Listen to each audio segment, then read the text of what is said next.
حضرات ایک اعلان اور سماعت فرمانے کہ مغل صاحبہ کے امامباڑے میں 11 محرم کو دن میں 2 بجے جناب باقر مرزا صاحب کی طرف سے ایک مجلس عرضہ منعقد ہوگی اور اس مجلس میں جناب ڈاکٹر حیدر مہندی صاحب اللہ خطاب فرمائیں گے. اور میں گزارش کروں گا کہ جو حضرات بھی چاہتے ہیں کہ اعلانات ہوں تو یا تو یوسف اختر صاحب کو پرچہ دیا کریں یا مجھے پرچہ دیا کریں، اس لیے کہ بہرحال ایک اعلان ایک ہی بار ہو تو زیادہ بہتر رہتا ہے. اور مجھ سے جو حضرات اعلان کرانا چاہتے ہیں وہ میرے گھر پر یا ایک دن پہلے پرچہ دینے کی زحمت نہیں دیا کریں، یہیں پر مجلس سے پہلے مجھے پرچہ دے دیا کریں، اس لیے کہ اکثر ذہن سے نکل جاتے ہیں اور بعد میں لوگ شکایت کرتے ہیں. ایک صلوات پڑھیں آواز بلند کرتے ہیں.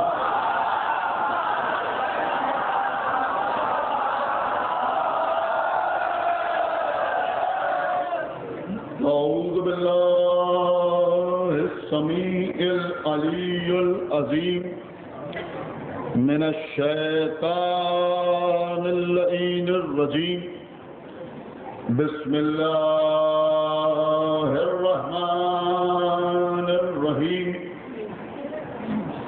الحمد للہ الذی جعل کمال دینہ و تمام نعمتہ بولایت امیر المومنین علی ابن ابی طالب.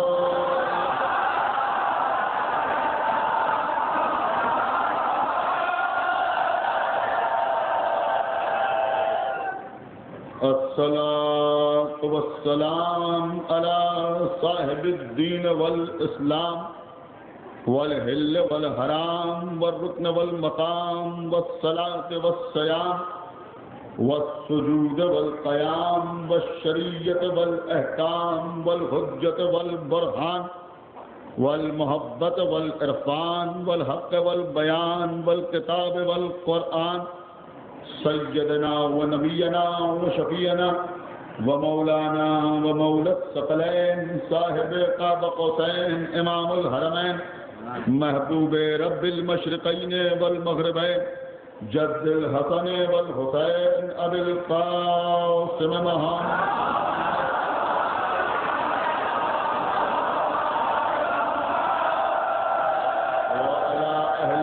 الطیبین الطاہرین المعصومین المظلومین المنتخبین المنتجبین الذین اذهب اللہ عنہم الرجس وطہرہم تطہیرا.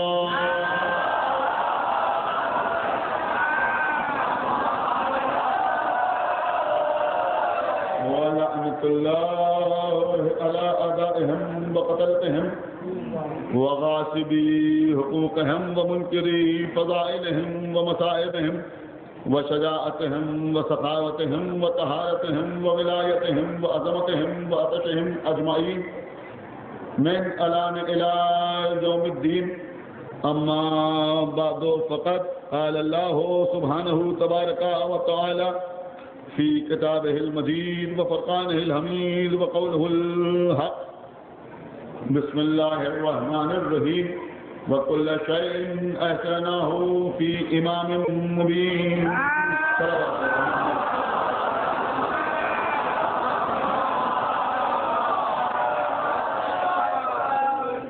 حضرات مسلسل آپ حضرات سے گفتگو کا سلسلہ جاری ہے. سورہ یاسین کی جو لفظیں جو مقدس ترین الفاظ عنوان بیان ہیں وہ جو ہے کہ اللہ کہہ رہا ہے کہ ہم نے ہر شے کا احسا امام مبین میں کر دیا. موضوع گفتگو ہے نظام کائنات اور ضرورت امام. الحمدللہ کہ ان مجالس میں آج ساتھی مجلس ہو رہی ہے. گفتگو موضوع ہی پر رہی، موضوع سے الگ نہیں رہی. کائنات کو امام کی ضرورت ہے. کوئی شے ایسی نہیں ہے کہ جسے اپنے وجود کو قائم رکھنے کے لیے امام کی ضرورت نہ ہو. میں نے آپ کے سامنے مختلف واقعات پیش کیے، مختلف روایات پیش کی، آیات پیش کی، مثالیں پیش کی.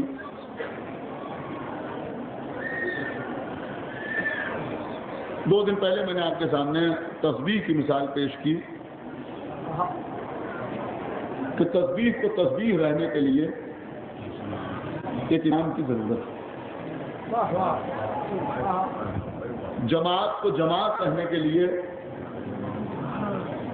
ایک امام کی ضرورت ہے. ابھی تو آج سنیے علامہ مجلسی ان کی کتاب بحار الانوار، اور اس کے ساتھ ساتھ وہ کتاب کے جس کے اوپر ہمارے مذہب کا دار و مدار ہے، یعنی اصول کافی. ان دونوں کتابوں میں یہ روایت موجود ہے جو میں آپ کے سامنے اس کرنے جا رہا ہوں کہ ہمارے چھٹے امام کے ایک صحابی تھے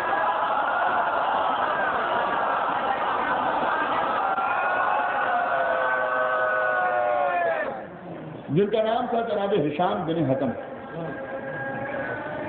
جناب ہشام بن حکم، اور یہ ہمارے چھٹے امام کے معتبر ترین صحابی تھے، اور امام کی زندگی میں یہ نوجوان تھے، زیادہ عمر ان کی نہیں، لیکن اہل بیت کے حق کے سلسلے میں انہوں نے بڑے بڑے جوابات دیے. جب بھی کسی نے اہل بیت کے سلسلے میں کوئی سوال کیا، جناب ہشام بن حکم نے دندان شکن جواب دیا. اب بات میں کرنے جا رہا ہوں وہ الگ ہے، لیکن آپ کو متوجہ کرنے کی خاطر اور جناب ہشام بن حکم کے تعارف کی خاطر پہلے میں یہ بھی عرض کر دوں کہ یہ جناب ہشام بن حکم اصول کافی میں ہے کہ یہ جناب عقیل کی اولاد تھے. آپ نے غور کیا، جناب عقیل کی اولاد تھے.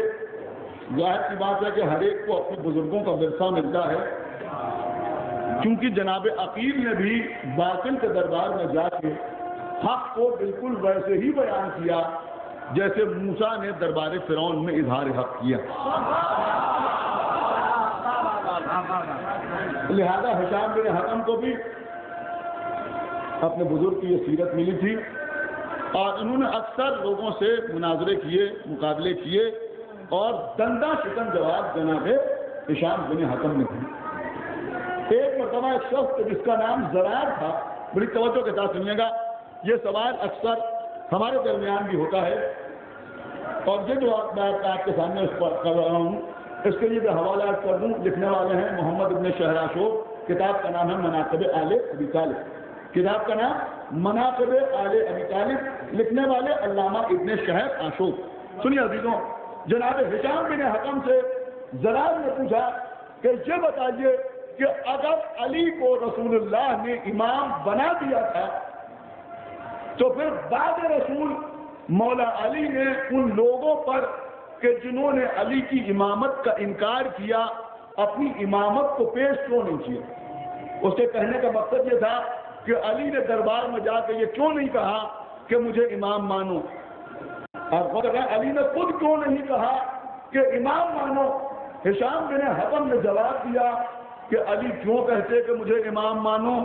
تم یہ بتاؤ کہ کیا جناب آدم نے کبھی ابلیس سے یہ کہا کہ مجھے سجدہ کرو؟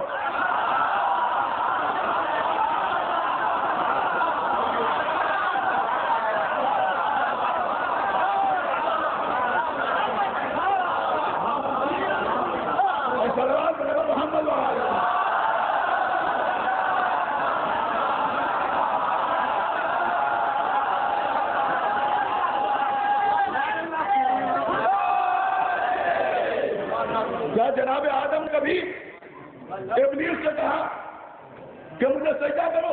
اور اس کے بعد ہشام بن حکم نے ایک عجیب و غریب بات کہہ دی. قسم خدا کہ آپ محسوس کریں گے تو محسوس ہوں گے. ہشام بن حکم نے کہا سنو، آدم نے ابلیس سے اس لیے نہیں کہا کہ مجھے سجدہ کرو کیونکہ آدم ہی کے معاملے میں اللہ ابلیس کو نکال چکا تھا.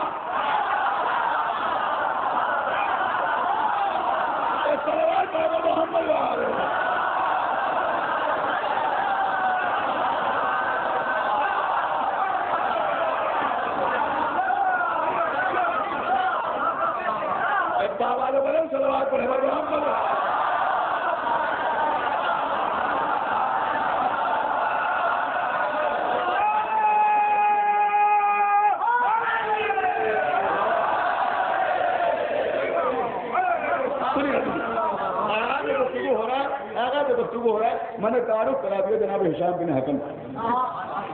اب سنیے ابھی تو اصول کافی سے الحمدللہ کسی چھوٹی موٹی کتاب کا حوالے نہیں دے رہا ہوں. مولا کرم ہے اصول کافی اور ساتھ ساتھ علامہ مجلسی نے بحار الانوار میں بھی اس واقعے کو نقل کیا کہ ایک دن ہمارے چھٹے امام امام جعفر صادق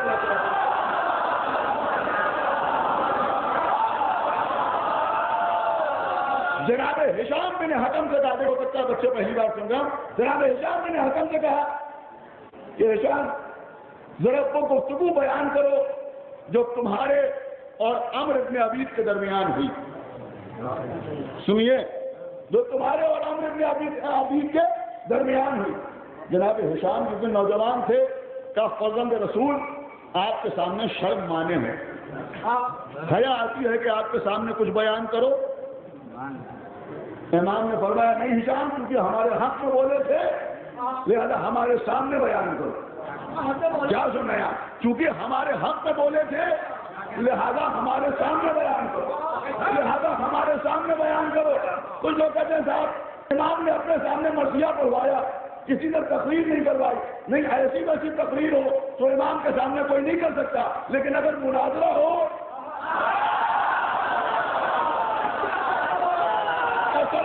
محمد والے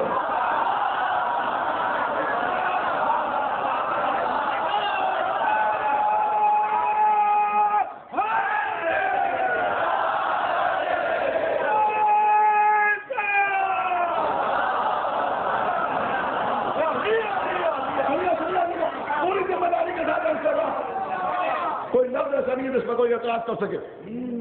خبر آپ کیا گفتگو ہوئی تھی؟ جناب ہشام بن حکم کہتے ہیں مولا میں سنا تھا کہ وہ بصرے میں بیٹھ کے واز کیا کرتا ہے. میں نے سنا تھا کہ وہ بصرے میں بیٹھ کے واز کیا کرتا ہے، لہذا میں نے کوفے سے بصرے کا سفر اختیار کیا. میں نے کوفے سے بصرے کا سفر اختیار کیا اور میں بصرے پہنچا. اور جب میں بصرے پہنچا تو مجھے معلوم ہوا فلاں فلاں مسجد میں بیٹھ کے وہ وعدہ نصیحت کرتا ہے. دیکھیے ایک ایک لفظ کا میں ذمہ دار ہوں، اصول کافی سے پڑھ رہا ہوں. یہ کہتے ہیں مولا جب میں وہاں پہنچا تو جمعے کا دن تھا، میں مسجد میں پہنچا تو میں نے دیکھا بڑا مجمع اسے سن رہا ہے اور وہ تقریر کر رہا ہے، لوگ اس سے سوالات کر رہے ہیں، وہ سوالات کا جواب دے رہا ہے. اب مجھے معاف کیجیے گا میرے جملے نہیں ہیں، اصول کافی کے جملے ہیں. جناب ہشام بن حکم کہتے ہیں مولا میں نے دیکھا کہ وہ سیاہ امامہ پہنے ہوئے بیٹھا ہے.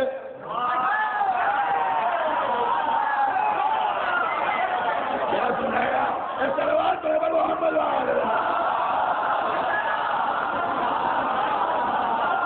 میں نے دیکھا کہ وہ سیاہ امامہ پہنے ہوئے بیٹھا ہے. دیکھیں اس واقعے سے یہ بھی معلوم ہوا کہ لباس سے متاثر نہیں ہونا چاہیے. کیا سنا آپ نے؟ لباس سے متاثر نہیں ہونا چاہیے. نہ لباس سے متاثر ہوئیے نہ کسی کی سیادت سے متاثر ہوئیے. ابھی بات ارسالہ نہ لباس سے متاثر ہوئیے نہ کسی کی سیادت سے متاثر ہوئیے. تو کیا یہ جو دشمنان اہل بیت اپنے کو سید وید کہنے لگے.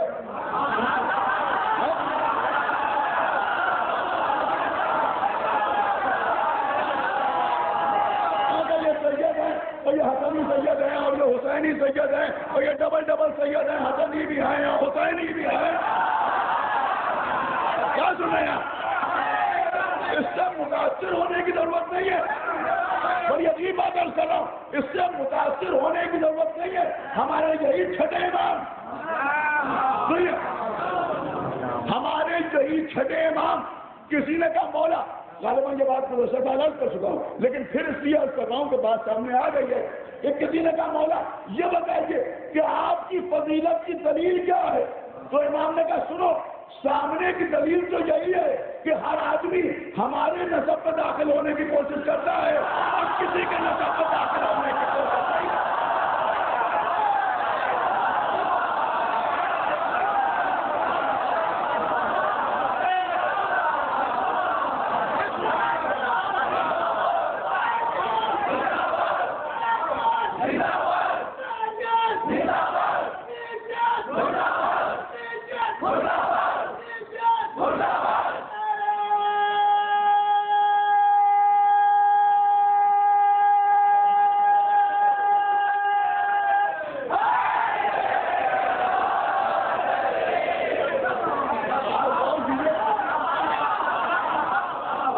مولا علی کعبے میں پیدا ہوئے، جس سے انکار کر رہے ہیں سید ہیں۔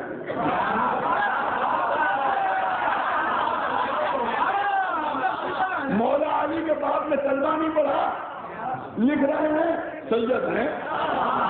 آپ غور کر رہے ہیں، ایک جملہ کہوں گا کہ بھائی ہر سید معصوم نہیں ہوتا، آپ کسی سید کی خطا تو ہو سکتے ہیں، سید نہیں ہو سکتے ہیں۔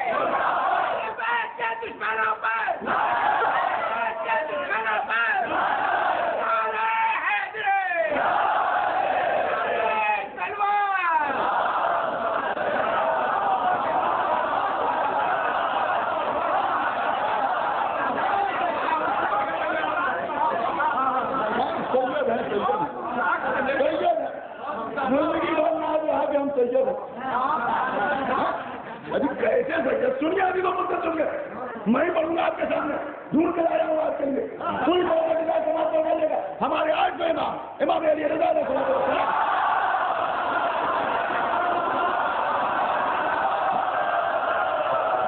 پھر دنیا کی کو پڑھتا ہوں تو پڑھ رہا ہوں۔ اصول کافی ہمارے 8 امام سے کسی نے یہ سوال کیا کہ مولا یہ فرمائیے کہ اگر کوئی آپ کے حق کو نہ پہچانے، اگر کوئی آپ سے اناد رکھے، اگر کوئی آپ کے حق کو نہ پہچانے، آپ سے اناد رکھے اور اپنے لیے یہ کہے کہ میں فاطمہ زہرا کی اولاد سے ہوں، یعنی سید ہوں، تو کیا اس کا عذاب بھی باقی لوگوں کے عذاب کے برابر ہوگا؟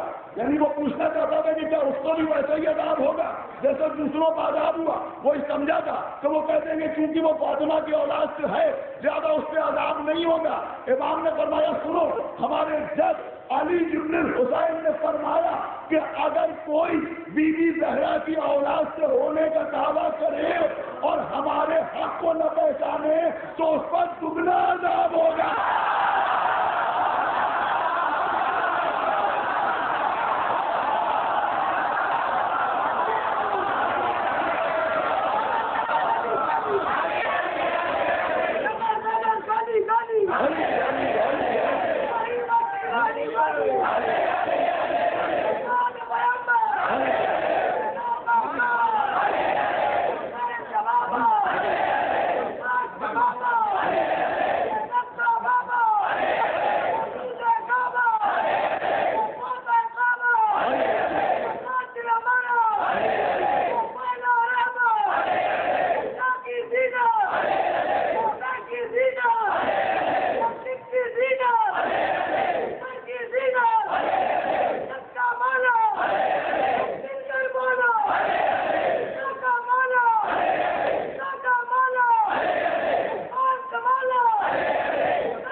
تو حشام بن حکم ہمارے چھٹے امام کے سامنے بیان کر رہا ہے، سنیے دینوں، سنیے سنیے۔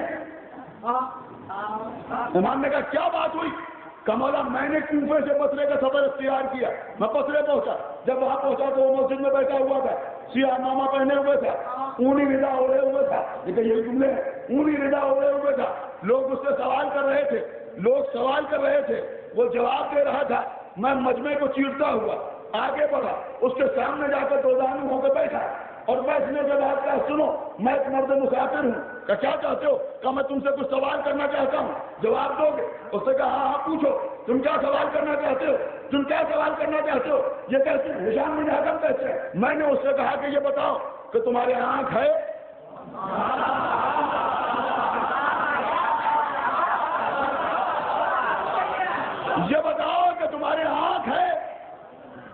اس نے کہا ہاں آنکھ ہے کیوں نہیں؟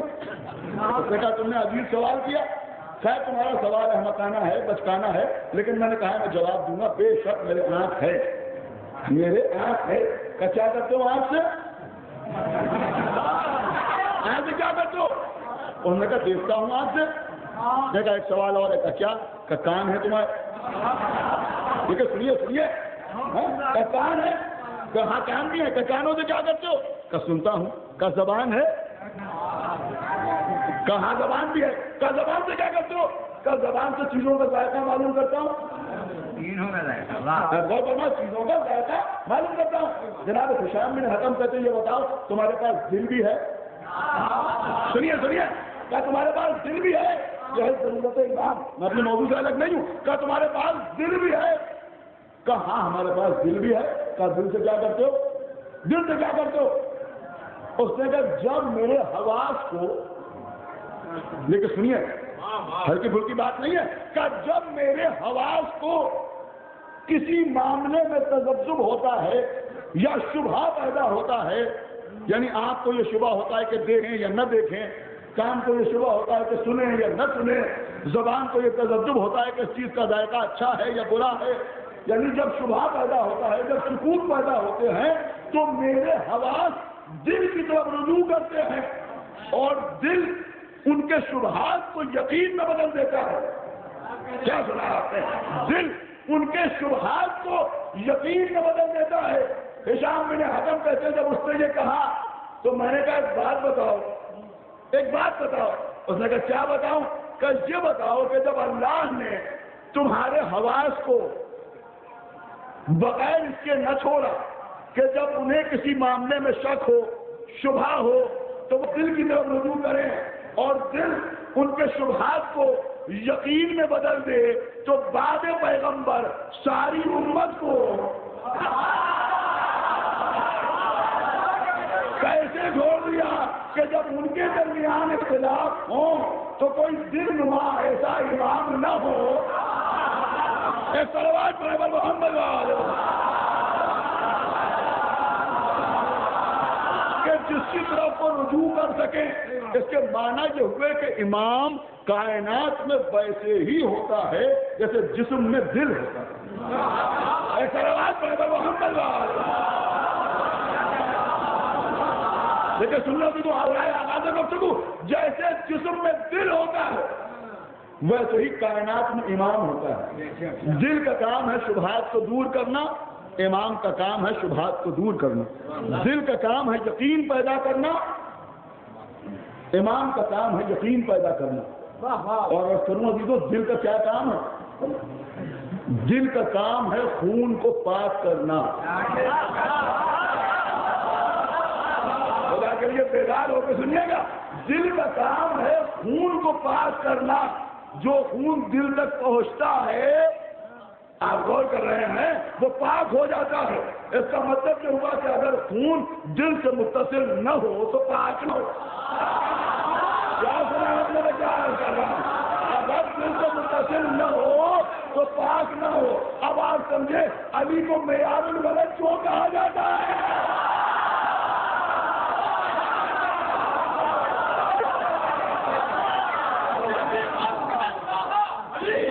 علی مولا،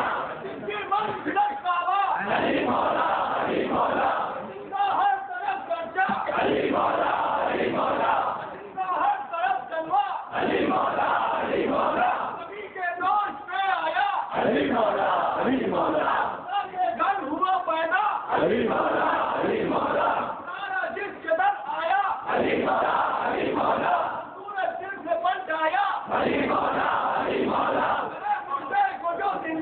علی مولا، علی مولا، مردے کو جو زندہ، علی مولا، علی مولا، سارا جس کے در آیا، علی مولا، علی مولا، قلم پتھر پہ ہے تارا، علی مولا، علی مولا، قلم پتھر پہ ہے تارا، علی مولا، علی مولا، جس کی تیز کا لوہا، علی مولا، علی مولا، ہر جنگ میں سکہ، علی مولا، علی مولا، رسول اللہ کا سایہ، علی مولا، علی مولا، علی مولا، علی مولا، علی مولا، علی مولا، علی مولا، علی مولا،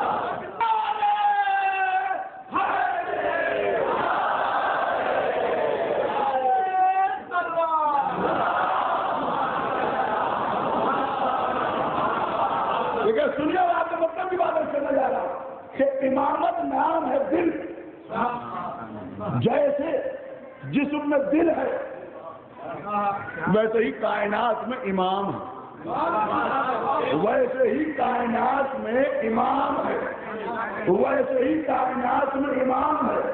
اب پڑھنا ہوں آپ کے سامنے قرآن، قل اعوذ برب الناس ملک الناس الہ الناس من شر الوسواس الخناس الذی یوسوس فی صدور الناس۔ کیا سنا آپ نے؟ غور نہیں کیا میں کیا عرض کر گیا؟ فی صدور الناس من الجنۃ والناس۔ اللہ کہہ رہا ہے کہ کہہ کے دعا کرو کہ پروردگار مجھے بچا لے، مجھے محفوظ رکھ، مجھے امان دے، مجھے امان دے، مجھے امان دے۔ اے انسانوں کے رب، اے انسانوں کے بادشاہ، اے انسانوں کے معبود، مجھے پناہ دے۔ کہے سے پناہ دے کہ اس شیطان کے وسوسوں سے جو خناس ہے، جو دلوں میں وسوسے پیدا کرتا ہے، جو دلوں میں وسوسے پیدا کرتا ہے۔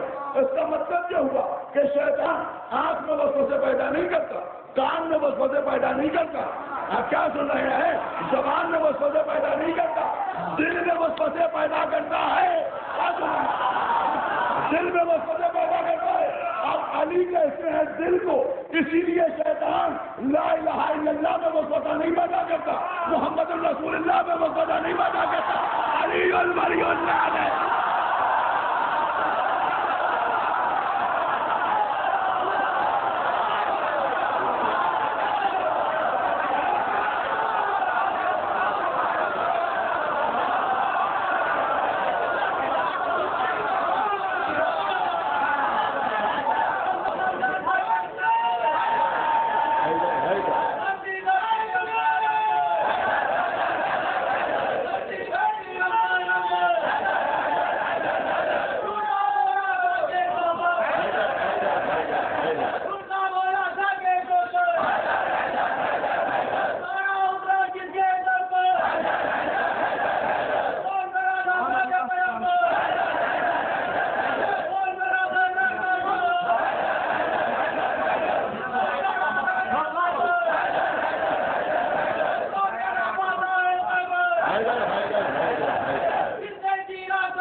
اب وہ وسوسے کیا ہیں انشاءاللہ کل بھی شیطان کو تھوڑا سا ذکر کروں گا۔ آج چونکہ کافی تاخیر ہو گئی مجلس شروع ہونے میں، لہٰذا کل بہت سی باتیں آپ کے سامنے کروں گا۔ میں اب یقین مانے کہ اس ممبر پر بیٹھ کے میٹر بچانے کی فکر میں نہیں رہتا ہوں، لیکن بہرحال وقت نہیں ہے اور دیگر مجالس بھی ہے، اس میں آپ کو شرکت کرنا ہے، لہٰذا بس آج مختصر ہو رہا ہے۔ میں عرض کر رہا ہوں شیطان علی ولی اللہ کے سلسلے میں وسوسے پیدا کرتا ہے، لیکن یہ وسوسے ہی ہیں۔ میں کیا عرض کر رہا ہوں، جس کو لوگ فتوے کہتے ہیں میں اسے وسوسے کہتے ہیں، یہ وسوسے ہیں، انکار بھی نہیں ہے، اقرار بھی نہیں ہے، یہ جد ہے یا نہیں ہے، کلمے کا جد ہے یا نہیں ہے، اذان کا جد ہے یا نہیں ہے، کہہ لیا جائے تو بہتر ہے، کہہ لیا جائے تو بہت بہتر ہے۔ آپ بہت کر رہے ہیں، کوئی کہہ رہا واجب ہے، کوئی کہہ رہا مستحب ہے، کوئی کہہ رہا سنت ہے، کوئی کہہ رہا حرام ہے۔ آپ سمجھے یہ کیا ہے؟ ارے ایک بات کہو، ایسا لگتا ہے کہ شیطان وسوسے پیدا کر رہا ہے، کیا سننا ہے؟ یہ شیطان کو سوچا پیدا کر رہا ہے. جب بھی دل میں خیال آئے کہ علی بن ولی اللہ جزو اذان ہے یا نہیں ہے، فوراً سورہ الناس کی تلاوت کیجیے. قل اعوذ برب الناس ملک الناس الہ الناس من شر الوسواس الخناس الذی یوسوس فی صدور الناس من الجنۃ والناس. آپ دیکھیں یقین حاصل ہوگا کہ علی ولی اللہ ہی اذان. یہ عجیب بحث ہوتی ہے کہ علی بن ولی اللہ جزو اذان ہے یا نہیں ہے. مرجعیت کی طرف رجوع کیا جائے کہ علی بن ولی اللہ کیا ہے. ایک جملہ کہوں گا، علی بن ولی اللہ مرجعیت سے ثابت نہیں ہوتا. بڑی ٹیکنیکل بات ہے اس کا نام. علی بن ولی اللہ کہنے سے مرجعیت ثابت ہوتی ہے.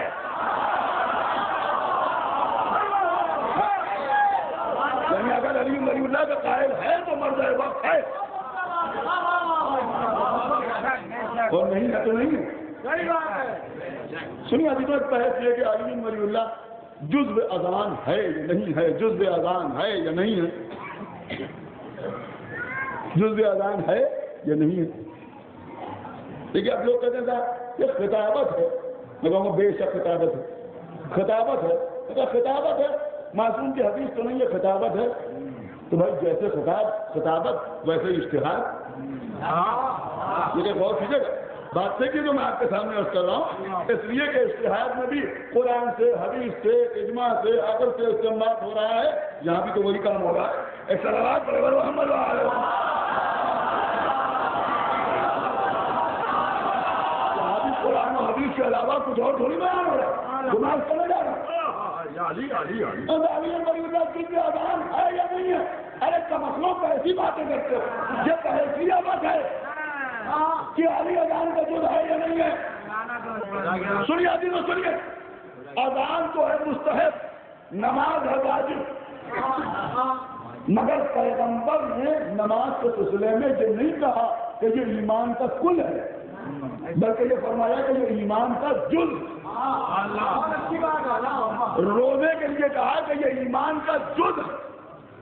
حج کے لیے کہا کہ یہ ایمان کا جز ہے.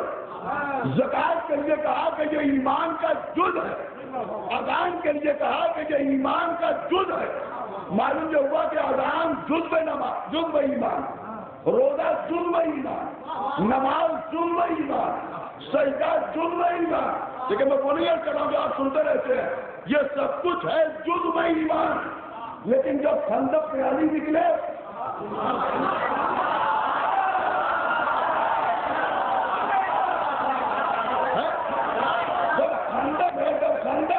نکلے تو ہمارے ایک مولا نے ہمارے دوسرے مولا کے لیے کہا کہ آج کل ایمان، کل نے کفر کا مقابلہ بتا رہا ہے. کل ایمان، کل نے کفر کا مقابلہ بتا رہا ہے. اب سنیے بات آپ کے حوالے سے، آپ کی سماعتوں کا امتحان ہے. ابھی وہ غریب بات ہے کرنا کہ علی ہے کل ایمان. سنیے سنیے، علی ہے کل ایمان. علی ہے ایمان کا کل. نماز ہے ایمان کا جز. علی ہے ایمان کا کل. روزہ ہے ایمان کا جز. علی ہے کل ایمان. اذان ہے جز ایمان. علی ہے کل ایمان. کیا سنا؟ علی ہے کل ایمان. اذان ہے جز ایمان. ارے بھائی کچھ تو عقل کی بات کرو. جز سے یہ نہیں پوچھا جاتا کہ کل تجھ میں ہے یا نہیں ہے.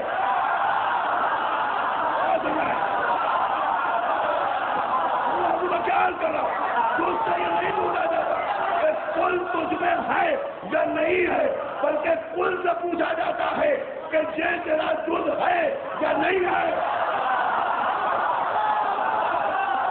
کیا سمجھ رہے ہیں آپ نے؟ کیا کل سے نہیں پوچھا جاتا، جز سے نہیں پوچھا جاتا، کل سے پوچھا جاتا ہے. اب پوری توجہ کے ساتھ سنیے، اب اذان سے نہیں پوچھا جائے گا کہ علی تیرا جز ہے یا نہیں ہے، بلکہ علی سے پوچھا جائے گا کہ یہ اذان آپ کا جز ہے.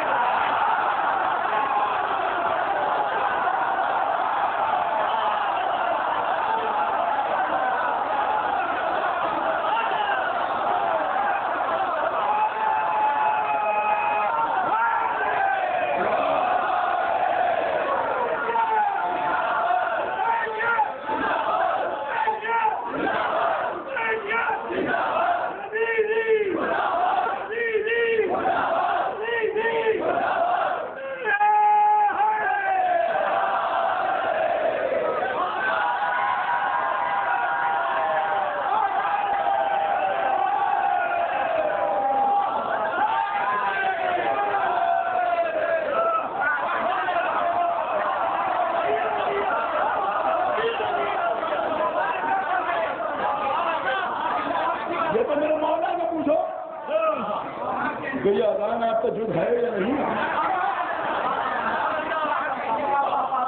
تو میرے مولا کہیں گے کہ تم اذان کی بات کر رہے ہو، جہاں معاملہ یہ ہے کہ انا صلاۃ المومن، میں مومن کی نماز ہوں۔ محمد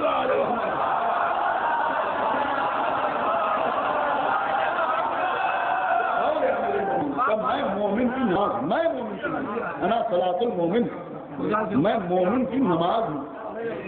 اسی لیے تو اللہ نے کہا تھا کہ وَاسْتَعِینُوا بِالصَّبْرِ وَالصَّلَاةِ، صبر و صلاۃ سے مدد مانگو، مدد مانگو صبر و صلاۃ سے۔ اب آپ سمجھے کہ ہم جو یاری مدد کہتے ہیں جو وَاسْتَعِینُوا بِالصَّبْرِ وَالصَّلَاةِ پہ عمل کرتے ہیں، یہ کہ میرا مولا فرمانا ہے کہ انا صلاۃ المومن، میں مومن کی نماز، میں ہوں مومن کی نماز۔ اور عزیزوں اس لیے کہ کائنات میں جو نمازوں کا وجود باقی ہے وہ صرف اور صرف آل محمد کی قربانیوں کا نتیجہ ہے۔ شہید محسن نقوی نے کہا کہ اصول دین نہ بچاتے جو کربلا والے، اصول دین نہ بچاتے جو کربلا والے، ورق ورق جب کہانی بکھر گئی بچا گیا اسے سجدہ حسین کا، ورنہ نماز اثر سے پہلے ہی مر گئی۔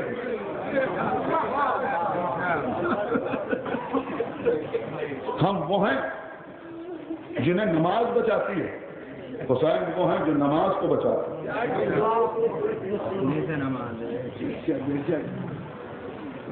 نماز پڑھو مگر یہ خیال رہے کہ یہ نماز حسین کی وجہ سے تم تک آئی۔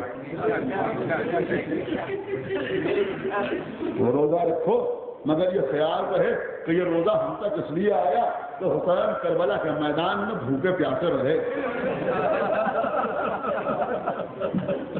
آج 7ویں محرم، مجھے معاف کیجیے گا کافی آج تاخیر ہو گئی مجلس شروع ہونے میں،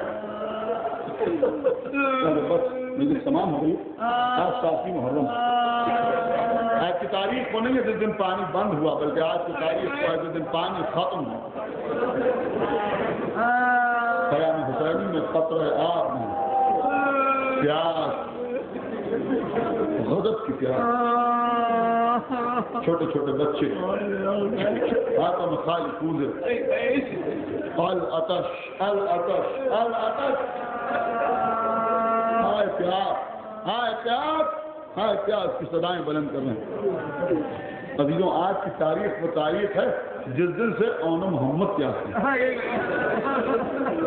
جس دن سے قاسم ابن حسن پیاسی، جس دن سے طفلان مسلم پیاسی، جس دن سے سکینہ پیاسی، جس دن سے 6 مہینے کے علی اصغر پیاسے۔ لیکن آپ بتائیں کہ اگر ام رباب کے پاس تھوڑا سا پانی ہوگا تو خود پیتی ہوں گی یا علی اصغر کو پلاتی ہوں؟ اگر ام فروہ کے پاس تھوڑا سا پانی ہوگا تو خود پیتی ہوں گی یا قاسم کو پلاتی ہوں؟ ارے آج سے تو یہ بچے پیاسے ہیں، لیکن ام لیلا نہ معلوم کب سے پیاسی،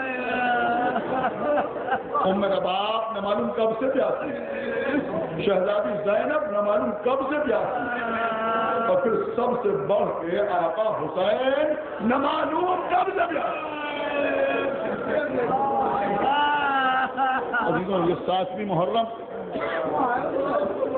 تاریخ ہے کہ جس دن حسین کی تشنوی کو یاد کیا جاتا ہے۔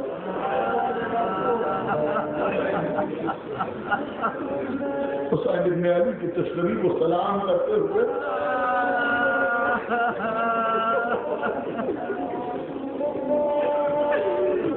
آئیے آج ایک یتیم کا تذکرہ کیا۔ اس گھرانے کا یتیم کہ جہاں در کا ملک مسکین اور یتیم اور اسیر بن کے آئے اور روٹیاں لے کے گئے۔ کون؟ کا حسن کا یتیم قاسم۔ سنیے دیجیے آج آپ بہت روئیں گے، میں مساج میں کوئی کمی نہیں کروں گا۔ حسن کا یتیم قاسم روز عاشور بار بار جناب قاسم اجازت مانگ رہے ہیں لیکن چچا سے اجازت نہیں ملتی، اجازت نہیں ملتی حسین۔ آخر میں وہ وقت آیا کہ جب مسلم کے بچوں کی لاش کو سامنے لائے، قاسم اٹھے، چچا میدان میں جانے کی اجازت دے دی۔ اور بیٹا قاسم تم تو میرے بھیا حسن کی نشان ہے، میں تمہیں میدان میں جانے کی اجازت کیسے دے دوں؟ لیکن جب اون و محمد کے جنازے بھی آ گئے، اب قاسم بے قرار ہو گیا ہے۔ آنے کے بعد کہتے ہیں چچا اب تو میدان میں جانے کی اجازت دے دی۔ کہا نہیں بیٹا میں تمہیں اجازت نہیں دیتا۔ قاسم ایک خیمے میں آئے، سر جھکا کے بیٹھ گئے۔ کچھ دیر میں جناب ام فروہ، جناب قاسم کی ماں، سبط اکبر کی بیوہ، اس خیمے میں آئے۔ 13 برس سے قاسم کو بیٹھے ہوئے دیکھا۔ کہا قاسم کیا اپنی بیوہ ماں کو سیدہ کے سامنے شرمندہ کرنا ہے؟ تو قاسم کس بات کا اعتبار ہے؟ کیا چاہتے ہو کہ علی اکبر شہید ہونا ہے؟ ننے ہاتھوں کو جوڑا، کاماں چچا سے بار بار اجازت مانگ رہے ہیں لیکن جگہ اجازت ہی نہیں دیتے۔ قاسم تمہیں ابھی اجازت مل جائے گی، ابھی تمہیں اجازت مل جائے گی۔ مجھے ایک بات یاد آ رہی، کیا یاد آ رہا ہے؟ کہا جب تمہارے بابا کو زہرہ ڈاکا تو شہید کیا گیا تھا تو تمہارے بابا نے تمہیں بلایا کہ تمہارے بازو پر تعویذ باندھا تھا، تو کہا جا رہا جب کوئی مشکل وقت ہو تو اس تعویذ کو کھول کے دیکھ لینا۔ قاسم دیکھو اس میں کیا لکھا ہے؟ قاسم نے تعویذ کو کھولا، لکھا تھا بیٹا قاسم کربلا کے میدان میں میں نہ ہوں گا، میری جانب سے تم حسین کے اوپر اپنی جان قربان کر دینا۔ خوش ہوئے جناب قاسم، کہا بیٹا آؤ میں تمہاری مشکل آسان کرتی ہوں۔ ٹھیک ہے ابھی تو میں 2 محرم کو آپ کے سامنے وضاحت کر چکا ہوں۔ یہ خیمے اس طرح کے نقش تھے کہ درمیان میں بیویوں کا خیمہ تھا، چاروں طرف بنی ہاشم کے خیمے تھے، اس کے چاروں طرف انصار کے خیمے تھے۔ امام حسین علیہ السلام اپنے خیمے کے باہر بیٹھے ہوئے ہیں، حضرت ابو الفضل عباس سامنے کھڑے ہوئے ہیں کہ ایک مرتبہ بیویوں کے خیموں میں ایک خیمے کا پردہ اٹھا اور ایک بیوی سر پہ چادر اوڑھے ہوئے خیمے سے باہر نکلی۔ ابھی تو آپ منظر سنیں گے انشاءاللہ آپ برداشت نہ کر سکیں گے۔ ایک مرتبہ امام حسین علیہ السلام گھبرا کے کھڑے ہو گئے، کہا بھیا عباس ذرا دیکھو تمہاری زندگی میں کون بیوی خیمے سے باہر آ گئی؟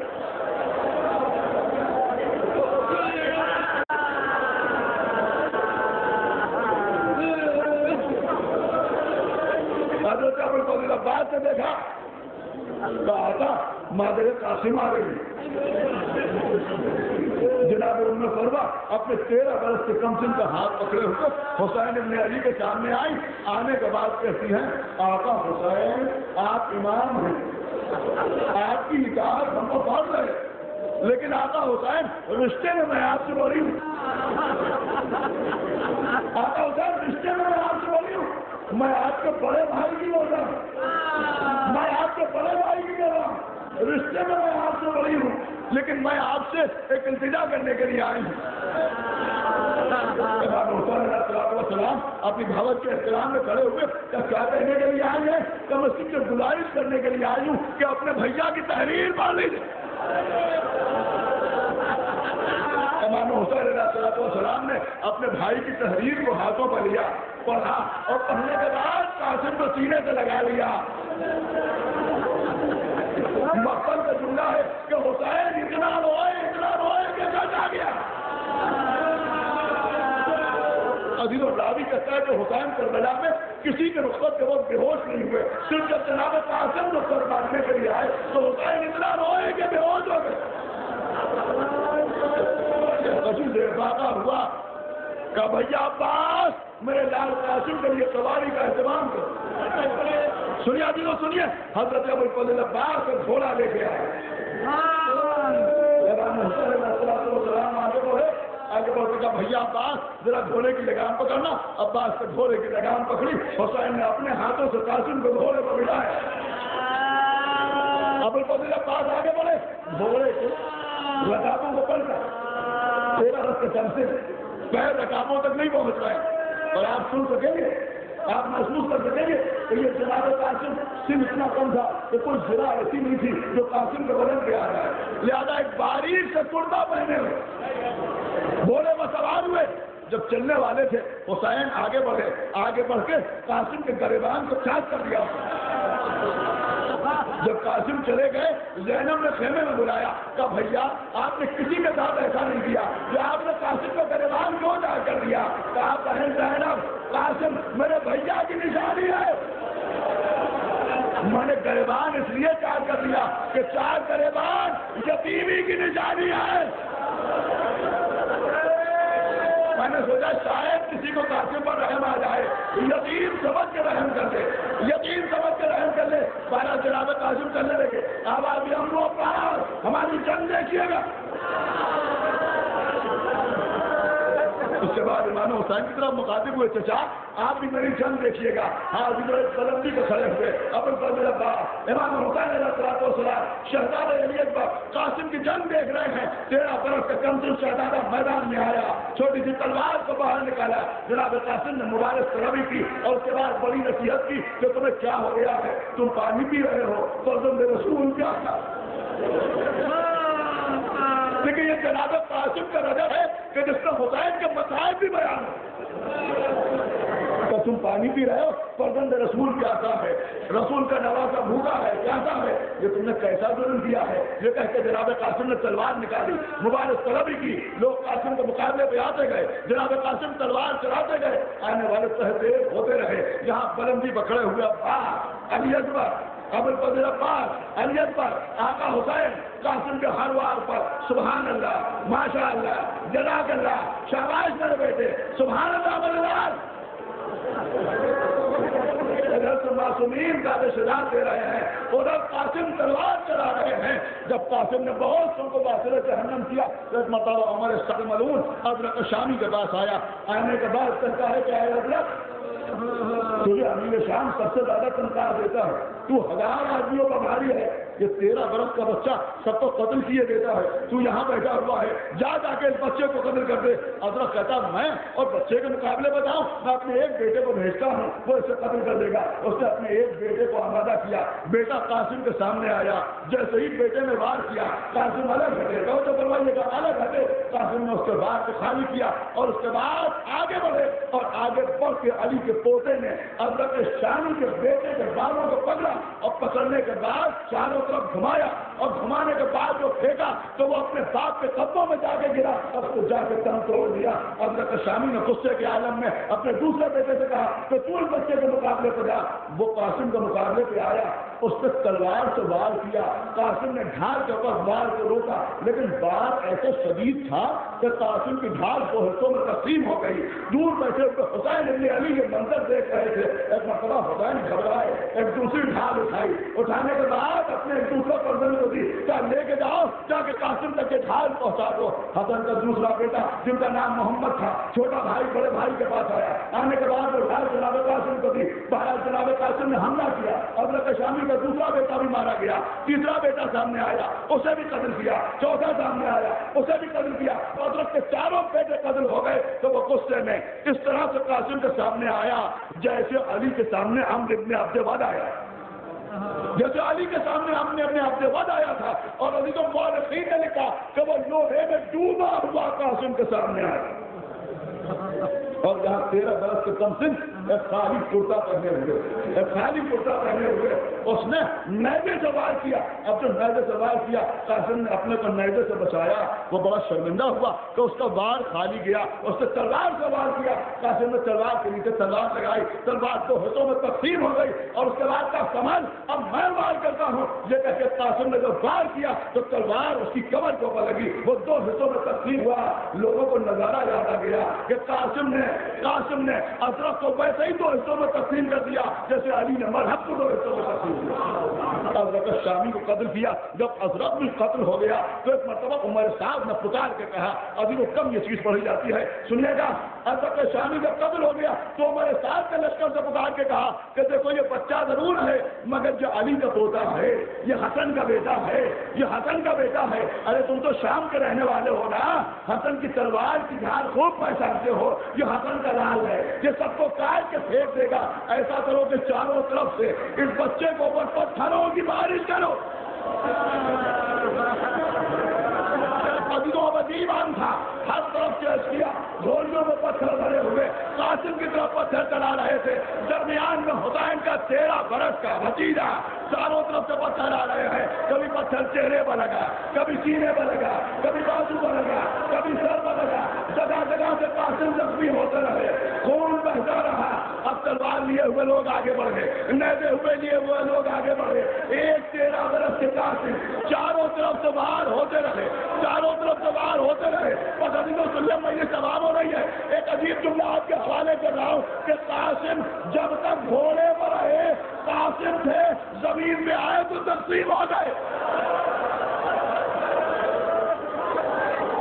قاسم گھوڑے پر زمین میں آئے, آواز دی یا ادرنی, آئے تو جا میری خبر لیجیے, آئے تو جا میری خبر لیجیے. اور ابھی کہتا ہے حسین اتنی تیزی سے دوڑتے ہوئے کبھی میدان میں نہیں آئے. جیسے قاسم کے مقابلے پر حسین تیزی سے دوڑتے ہوئے میدان کی طرف آئے. یہ کہتے جاتے تھے آ رہا ہوں میرے لال قاسم, آ رہا ہوں میرے لال قاسم, میں آیا میرے لال قاسم. تلوار کو لیے ہوئے حسین اختیار کو قتل کرتے ہوئے حسین آگے بڑھتے رہے.